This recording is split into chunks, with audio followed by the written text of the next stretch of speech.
Hello, getting quite into these little cycling video messages, even if you can't hear me very well amidst all the traffic. It's fun for me to churn through ideas and talk while I'm cycling. There's a nice kind of rhythm to it, you know. I've got into a really bad habit, or habit of saying you know the whole time. I know who it's come from. Anyway, what I want to talk about today is overthinking things and self-consciousness. So, I've had back pain, shoulder pain for years, and in some ways it's been crippling, but in some ways it's also provided the fuel for me to do a lot of the things I've done to ease the pain, the struggle, because my back pain is really a physical manifestation of internal stress and struggle, and it's a barometer of how much I'm resisting things. Anyway, so today when I was at Alexander Technique teacher training, Delphine, who's one of the teachers there, she was holding my arm and moving my shoulder about, but in a way that didn't make me feel like she was, trying to get my shoulder to release or to make it do anything in particular. There was a sort of carefree element to it. And in that, my shoulder actually was really quiet. And I found that very interesting. Because when I've had people sort of trying to do releases on my shoulder, there have been these weird moments when it kind of feels like there's a lot of energy and tension there. And actually, in a lot of periods when I've been like really trying to improve my back pain, it's been at its most painful.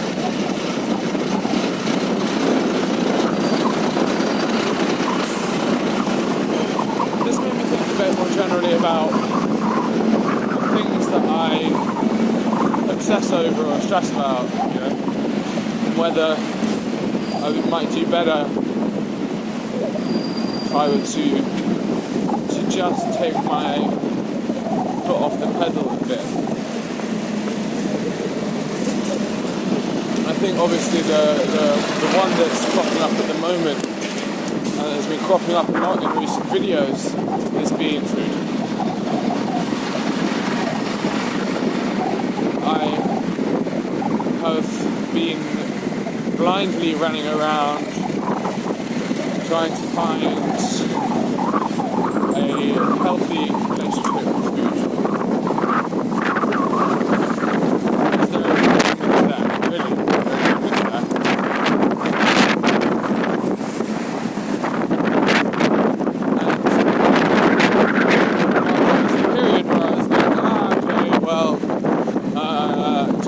Forget about food, just eat how I want to, because stressing about food is exactly the problem. And I know that is the case, but then what that turned into is compulsive eating, which made me put on very quickly, feel disgusting, etc.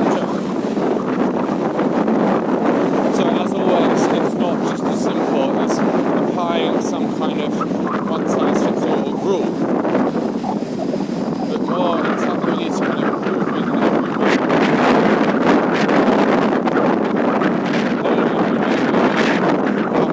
Towards it. Just going with lovely little view. Oh god, London at night is fucking beautiful. Tower Bridge on my left, Blackfriars, not the best bridge on my right. Anyway, that got me thinking.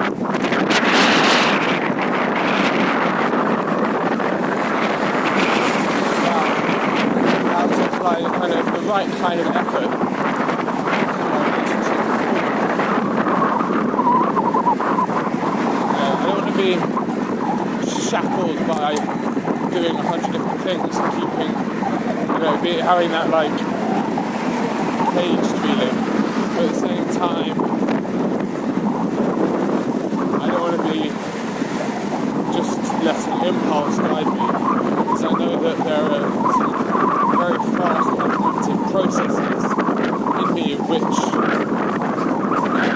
well, not automatic, but very fast thought patterns which can lead to some destruction. That's what music.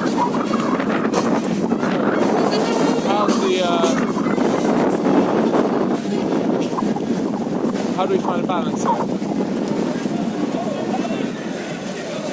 This is always part of... Right. So how do we find a balance here?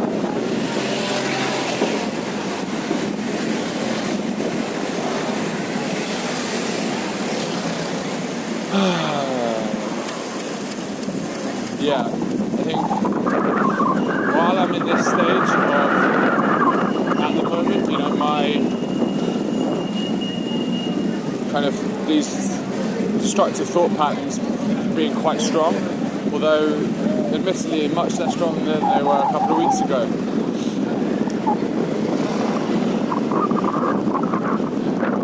I think there's something to be said for taking some steps to slow myself down, put a little structure in. I think there does need to be some structure there.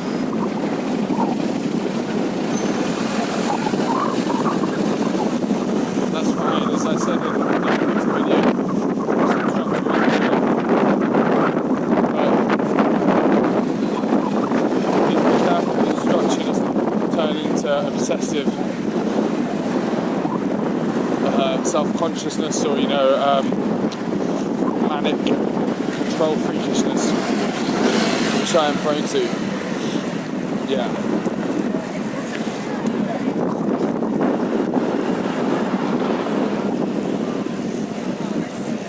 Yeah, I think that's pretty much all I want to say on this topic, because I want to go a bit deeper this weekend when I go have a little deeper think. I feel like I've got a lot of meditation that I need to do. Well, but, you know, it's just a backlog of meditation, it feels like, you know. While we're here, I just wanted to talk a little bit about what happened to me today. So I had Alexander Tenney teacher training, it was great, yada yada, normal shit. And I came back and I just had this really stressy woman call me up and be really unnecessarily aggressive on the phone. And it was like her stressiness really rubbed off on me. It was interesting. It just sent me into this like anxious state, which I have not been in for a little while. And I felt myself like panicking a bit, like rushing. I like fucked up a little bit at work. And yeah, in retrospect, I should have, I could have taken a few minutes, allowed that stress to land, to settle, and then let go. But I mean, like, that kind of act is not really what I need in my life right now.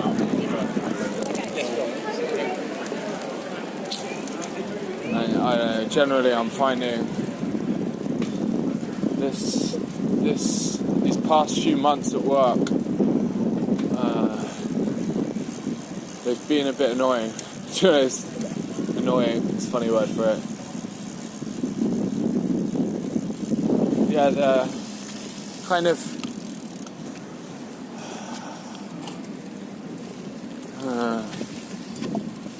I'm being overworked a bit. I'm not saying I'm working late or anything like that, because I'm really not, but there is just a feeling at work that I'm having a lot of shit piled onto me that I don't need.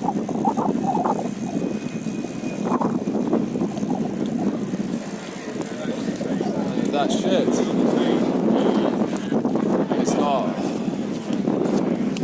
it's not healthy.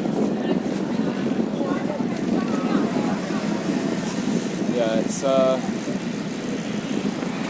oh, go on, let's talk about it. There's this balance between, I'm really passionate about what I'm doing in terms of trying to make the corporate world a better place.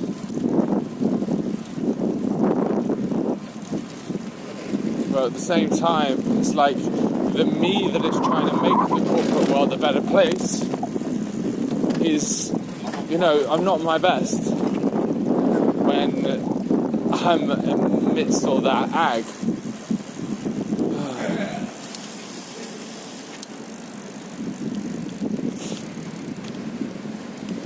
And I know that if I were kind of unchained from it, man, I'd be a fucking beast.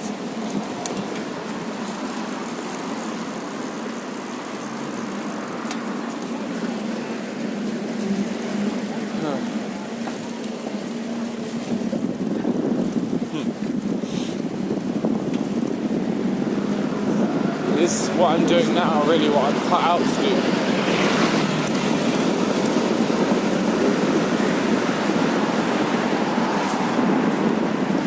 Does it make sense to me? I am at heart a creator, an expresser. At the moment my job is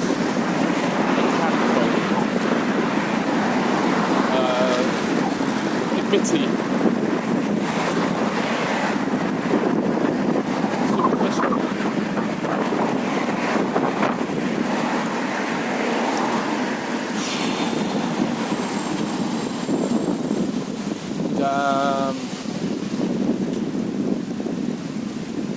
Yeah.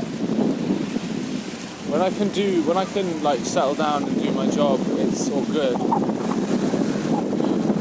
so there are going to need to be some serious conversations I have with work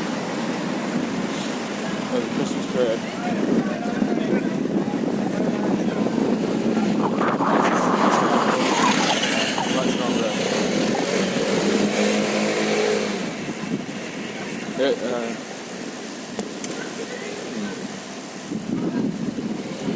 Yeah.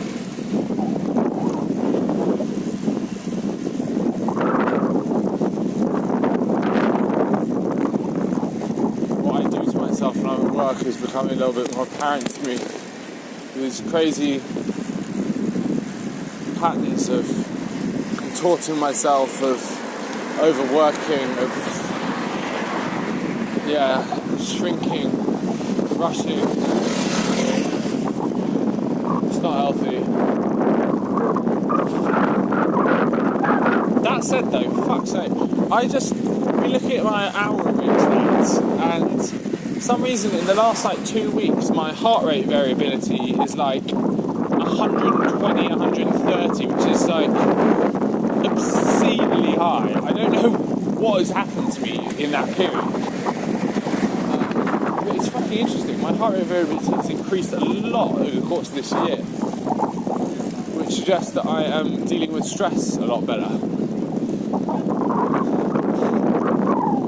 It's also interesting because I'm exercising probably less intensely than I was. Yeah, there's definitely less tension in me. Where the fuck am I? There we go.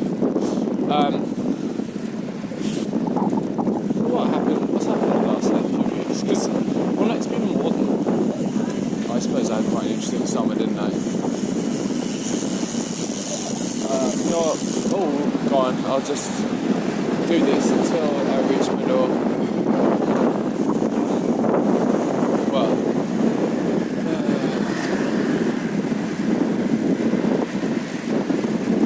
there's one thing to leave me on. Anthony, my Alexander teacher today, said something to me. He was like, in Alexander classes, at some point, some point in their progression, the pupil might learn, people who completely used to jumping out their skin and being braced might learn to be in a more neutral position, and they find that when they're in this position, it's like, wow, they're feeling all these emotions that they hadn't felt before, and their brain is a bit quieter, and it becomes clear to them how fast the fast brain is. And I was like, yeah, and then I can imagine that, and then afterwards I was like, oh, he's talking about me. He's saying he can see that happening in me, basically. And that's interesting, isn't it? You can see it in me. You can see that I'm starting to feel emotions. And man, emotions are a little uncomfortable. A little weird. Especially when I haven't experienced them for ages, and I've been an unemotional, cold person. I do actually have them. Cool. That was a fun little blast. Good night.